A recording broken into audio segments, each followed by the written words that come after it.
ఏ కుక్క పిల్ల అవసరం లేదు, నాకు మీ ఇద్దరితోనే సరిపోతా ఉంది ఇంట్లో. జాను, దాన్ని బయట వదిలిపెట్టేసిరా.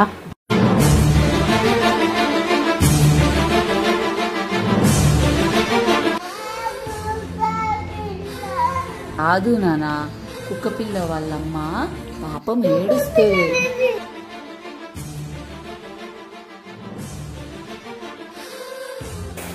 సరిపోనీ ఐస్ క్రీమ్ తిందామా?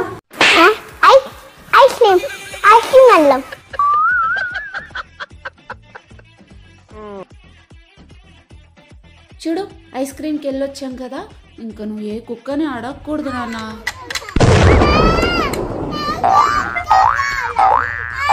ఇలాగే సార్, కొంచెం ఆడిగా బిహేవ్ చేస్తాను. పొద్దున స్టార్ట్ చేసావే, రాత్రి అవుతా ఉంది. ప్లీజ్ నా మాట విను నాన్న. అమ్మకి నువ్వంటే చాలా ఇష్టం నాన్న. ప్లీజ్ నీకోసం ఏదైనా చేస్తా, నా మాట విను. అమ్మయ్య, ఇది మర్చిపోయింది. నువ్వు దానికోసం ఏదైనా చేస్తావా? ఏదైనా? అవును. ఇప్పటికిప్పుడు కుక్క పిల్లిని తీసుకొని రాపోచ్చు. కుక్క ఆగవే, నీ పని చెప్పు.